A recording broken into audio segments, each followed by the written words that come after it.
Salutations everybody, it is Matty here today, and we received a huge info dump for Fallout 76 just at QuakeCon. We're going to be going over the entire leveling system here and then every single perk that we saw throughout the entire presentation. So let's start off with the leveling system, how it actually works, because I felt the explanation, while there was a lot to take in, it could be a little confusing for folks. So let's start off with the special system in general, which is pretty much an energy count for those of you who play a card game. So pretty much if you have 10 strength, that means you have 10 points worth of perk cards allowed in your strength section.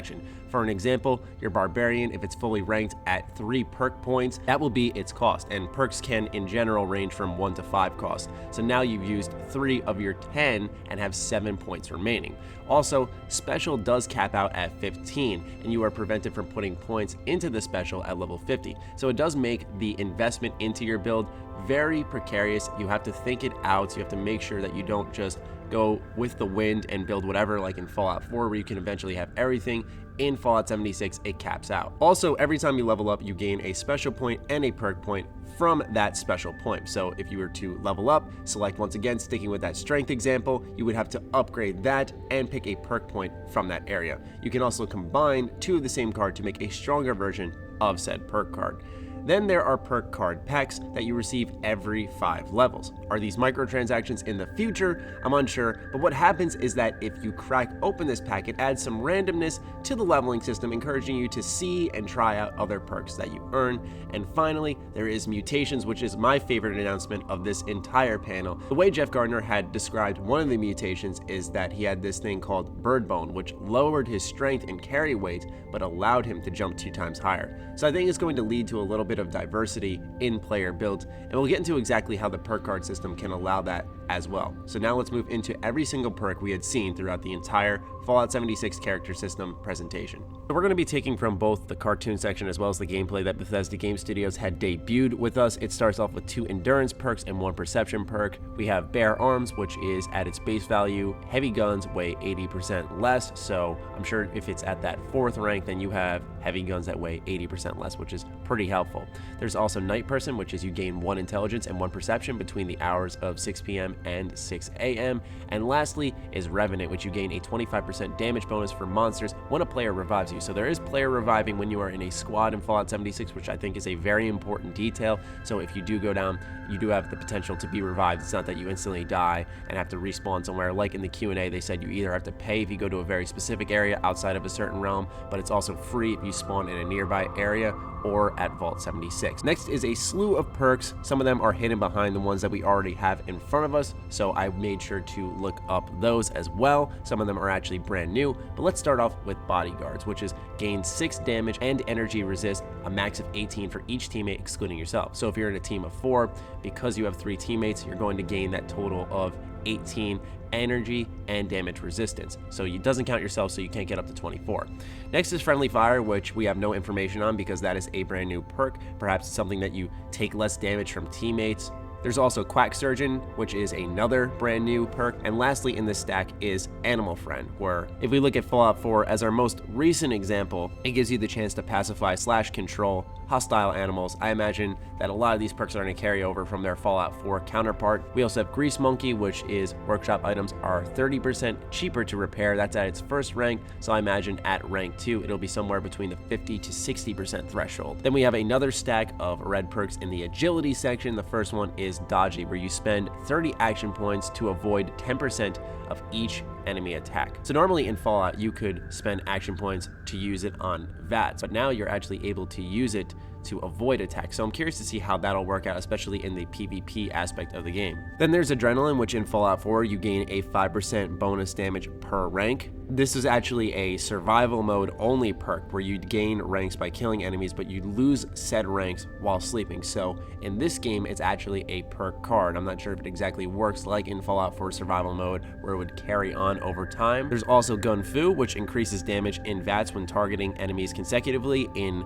Fallout 76, VATS is all in real time, and it does not target specific body parts unless you have a certain perk that we are unsure which one that is. So just essentially this is a damage buff for those relying on VATS. And then there's Mr. Sandman, which in Fallout 4 increases the damage from silenced weapons, which sounds exactly like what it would be in Fallout 76. And then there is the blue stack of perks. The first one that we see in the front is Mystery Meat, which is Stimpaks may generate edible meat tissue. Higher rads improve the chances. So you can benefit from having a high radiation count. You can also satisfy your hunger, which is a part of the survival mechanics in this game. There is the Mysterious Savior, which is actually a brand new perk as well. We do have the Mysterious Stranger in Fallout 76, but the Mysterious Savior, maybe it's someone who steps in and takes a couple of shots for you if you're about to die, something along those lines. It's just a luck-based perk. It happens at random points in time. Just a wild guess on that.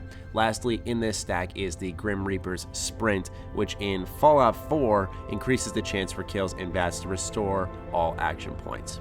Now, I did make a video about this back at E3, but for those of you who didn't see that video, maybe you're just trying to catch up on everything going on with the leveling up system, I rounded up all what Special does in Fallout 76 as well. So let's start off with Strength, which is a measure of your raw physical power. It affects how much you can carry and the damage of all melee attacks. Then you have Perception, which affects your awareness of nearby enemies, ability to detect stealthy movement, and your weapon accuracy in VATS. There's Endurance, which is a measure of your overall physical fitness, so it affects your total health, your action point drain from sprinting, and your resistance to disease, which is something that was in, once again, the Fallout 4 survival mode, and now it's being brought into Fallout 76. Charisma is your ability to lead and help others. It allows you to share higher point perks and also affects your rewards from group quests and prices when you barter. I actually think that Charisma is going to be one of the best special stats to invest in Fallout 76 alongside Strength, because I think carrying a lot of stuff is going to be very helpful in this game where it's very loot focused. Charisma is pretty much like you're a bard. You're buffing everyone around you, and I think that will very much encourage the team play in this title. Next is Intelligence, which is a measure of your overall mental acuity and affects your ability to hack terminals, the condition and durability of items that you craft, and the return that you get from scrapping. So once again, this is another beneficial special stat that you can dive into. It's not like in Fallout 4 where it modified how much XP you earned, which I like. That is a huge change in my opinion. Nearing the end of the list here, Agility is a measure of your overall fitness and reflexes. It affects the number of action points in VATS and your ability to sneak. Last is Luck, which is a measure of your general good fortune and affects the recharge rate of critical hits as well as the condition and durability of items that you loot.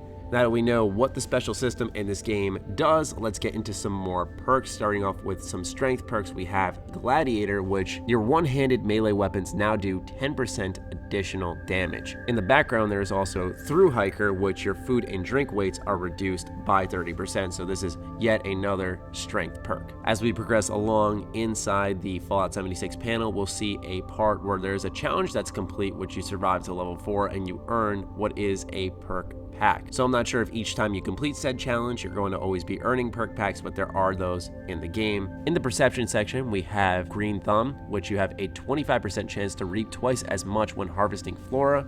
There's also Slow Metabolizer, which is all food satisfies hunger by an additional 15%. And you'll see a little gold lock on that because this is actually coming from the perk card pack, and you can't use that specific perk until you hit level 5. It's part of trying to balance the game, make sure you don't have certain things too soon. There's Happy Camper, which is hunger and thirst grow 40% more slowly when in camp or in a team workshop. So if you're idly standing by in a camp or something along those lines, you're not going to suffer as much consequence for it because perk cards are interchangeable. So based off the situation you're in, maybe you're going to be just hanging around the camp for a while, put on the Happy Camper perk for a little bit of time, and then when you leave, swap it out for something like Scrounger, which is a 50% chance to find extra ammo when you search an ammo container. Now, some of the charisma perks that we're going to be looking at are slightly blocked off, but I think we can fill in the blanks. The first one on the left is what seems to be Philanthropist. Restore some of your teammates' hunger and thirst when you either eat or drink. There's Spiritual Health, which you regenerate for X amount of seconds after reviving another player on your team. There's Squad Maneuver, which is you run 10% faster when part of a team. There's Strange in Numbers, which really benefits the mutations that you can get in Fallout 76, where there are positive mutation effects that are 25% stronger if teammates are mutated as well. There's the Lone Wanderer perk, as most of you are familiar with that in Fallout 4. So once again, with the perk card swap, I could be using this positive mutation effect bonus from the Strange in Numbers perk, and then my friends get off. I still want to keep playing Fallout 76. I can swap in the Lone Wanderer perk, which you gain additional AP regen and you take less damage. There's Team Medic, which allows your Stimpaks to heal nearby teammates for half the normal strength. So when you use one on yourself, to also heal people nearby on your team. And then there's Bloodsucker, which allows blood packs to satisfy your thirst and no longer irradiates you, and you heal 50% more through it. In this part of the video, we actually get an answer to a question we had about a perk earlier on. First, we have Happy-Go-Lucky, which is your luck is increased by 2 while under the influence of alcohol, so good for those players who like to carry a lot of whiskey on them. Then there's Quack Surgeon, which you can revive other players with liquor, which is one of, like I said, the perks that we were unsure of. Now we have the answer on that. And lastly is Contractor, which is crafting workshop items now cost 25% fewer materials, which I think in this game, building is going to be a big part of the experience, and something like that will be crucial to have on your player. Some of the perks we're going to be looking at here are from a higher level character. I believe in the video it was of level 42. So we see under the strength section is Bandolier, which is a fully ranked up perk, which allows ballistic ammo to weigh 50% less, which is pretty big for players who are trying to slay a lot of monsters and go on runs for loot. The next perk is under the perception section, and it is certainly a mouthful. I'm going to try my best here. Panopictographistus, which you hear directional audio when in range of a magazine. So magazines in this game do provide specific buffs. Now you can hear them, you don't want to miss those. That sounds like a perk that's right up my alley as someone who likes 100% games pretty often. We also see Vaccinated, which is a chance of catching a disease from creatures is reduced by 60%. This is at its second upgrade. We'll see how bad diseases get in Fallout 76, if they're kind of a repeat of what we had seen in Fallout 4. Afterwards, we've got Hard Bargain, which is buying and selling prices from vendors are better. They don't give you a percentage at all, just they're better. So I'm guessing that this is good for those who are going to be roving merchants in Fallout 76. I'm not sure exactly how it's going to work if both players have the same exact perk. And then there's Party Girl, returning from Fallout 4, which is the effects of alcohol are doubled. So I wonder how that would work with like Quack Surgeon or other perks related to alcohol. Under the intelligence section, we have a peculiar perk called Exotic Weapons, which its effect is you can now craft rank 1 exotic weapon mods, which require specific plans, which tells me that rare weapons and armor are going to be very precious in Fallout 76. I think it's going to be a core gameplay loop for people like myself. That's one of the driving factors for me with exploring in Fallout 76 and seeing plans where maybe when I finish the dungeon, it's not about just getting the cool weapon at the end of the quest, but getting the plans to then go search out the junk and craft said weapon to make that gameplay loop more rewarding for players. Another hidden perk under the agility section is Goat Legs, which you take 80% less falling damage. This is once again fully ranked up, and I don't know how much this is worth investing in, considering when you have power armor on in the title, you can jump from any height and land like a damn tank and it doesn't hurt you at all. As I said, we do have the Mysterious Stranger, which he'll appear more often when using in VATS as you rank him up, so that's pretty much the same exact thing from any previous Fallout game that he's been in. There's also Luck of the Draw, which your weapon has a 10% chance to repair condition when hitting an enemy. Now for some bonus perks, because as I was framing through this entire video, editing it, I realized there are so many perks I actually had missed, so we're going to go back and cover them all now.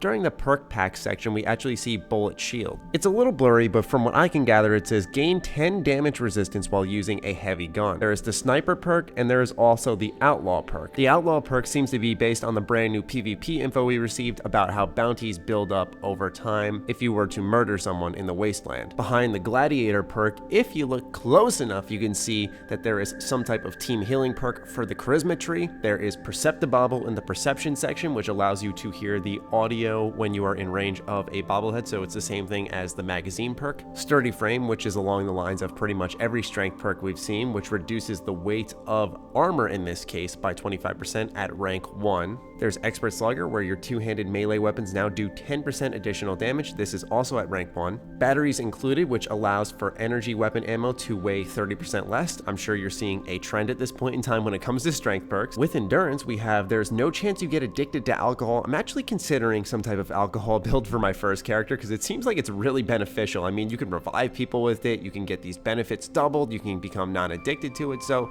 I'm curious. There is also Aqua Girl, which is really helpful in Fallout 4, where you no longer take rad damage from swimming and you can breathe longer underwater. I'm sure the same will be in Fallout 76. Intelligence, we have First Aid, which is just a general healing boost. Also, Starched Genes, which is you will never mutate from rads, and Radaway will never cure mutations. So it seems there are negative and positive mutations. I wonder if you have this, will it get rid of even positive mutations? And last but certainly not least, we see the Expert Heavy Gunner, which your non-explosive heavy guns now do 10% damage. That's also locked behind, of course, a level upgrade. But those are every single perk that we had seen throughout the entire Fallout 76 panel. I know it's a mouthful, I know it's a lot to process, but it seems like we're going to have a lot of options when we all pick up the game in November. I have to say, after seeing the leveling system, in many ways I feel more optimistic about the game. I'm going to be making a video rounding up a lot of what was said at the Q&A and discussing that with Vinny, so I hope you guys do stay tuned for that. And I'll catch you guys in the next video. Be sure to follow me on Twitter, like me on Facebook. Those links are in the description down below, along with my Patreon. Do consider supporting that as it fuels all the content we create here. Stay sexy, stay active. I love you all. Peace.